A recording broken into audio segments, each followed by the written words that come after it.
First, though, on this Friday, for months, we've talked about that $1.2 trillion bipartisan infrastructure bill that got passed in Washington. It is now the law with big promises to impact communities across the country. The latest announcement has been a lot of money for the Great Lakes. So it might not sound like infrastructure, like roads and bridges, but make no doubt about it, improvements with our water resources are definitely a big part of this plan. Just yesterday, President Biden was in Ohio talking about this Great Lakes funding, and it got a lot of people here wondering, what will it mean specifically for our region with Lakes Erie and Ontario?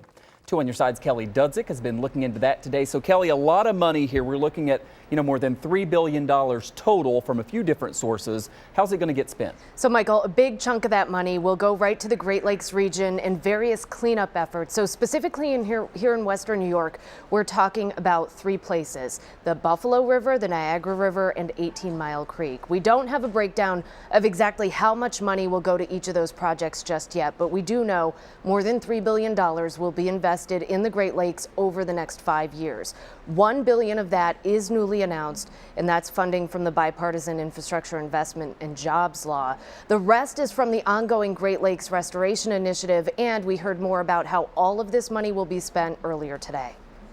Now we can envision a day in the not too distant future where the Buffalo River, the Niagara River, 18 Mile Creek, and Rochester Embayment can be restored to their former glory. This will provide immense benefits to the millions of people throughout the Western New York region. It's going to help protect drinking water. It's going to support local economic development and job creation. And it's also going to contribute to healthier communities, particularly to those that are most vulnerable in our society. The Associate Executive Director of the Citizens Campaign for the Environment also says now with the funding and a plan in place, it's time for everyone to work together to get the job done and clean up the problem spots. All right, Kelly, so that tells us a little bit about the money and where some of these projects are going to be. What about a timeline? When can we expect those 3 areas to actually, get the money and then be able to actually do some work? Yeah, so for the delisting of the Buffalo River as an area of concern, the EPA is saying the delisting process could start in late 2024. All of this money is going towards cleaning up 22 designated areas of environmental concern in the Great Lakes region. It'll allow 22 of the 25 remaining areas of concern to be delisted by the year 2030. More than $97 million in federal Great Lakes Restoration Initiative funding has been invested in Western New York already between 2010 and 2021, helping to pay for 254 projects in Erie and Niagara counties. Here's an example of what that actually does. It's going to enable us to really accelerate contaminated sediment contamination and remediation in 17 areas in the Niagara River that we're currently targeting and looking at right now. We're still a little early into some of the investigations.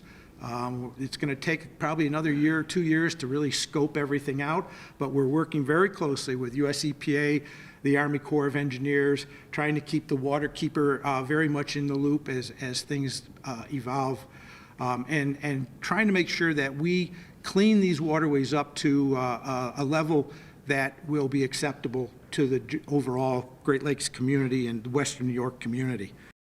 There's also a website that I found today with a really good interactive map where you can see exactly what's already been done, what's being planned, and I have a link for that in my story on our website.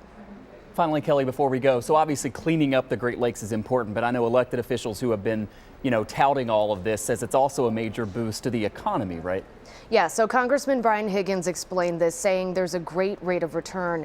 He says it's called the multiplier effect by economists, and it means infrastructure always returns more than what you originally contribute to it. So Higgins explained that for every dollar you spend, the return to the economy is $3.35. But for Buffalo and Detroit, the return is $4. So the economic benefits of this are huge, and that's why, in addition to helping the environment, they're trying to get as much money for our region as possible, Michael. All right, great breakdown of that. Kelly Dudzik reporting live. Kelly, thank you.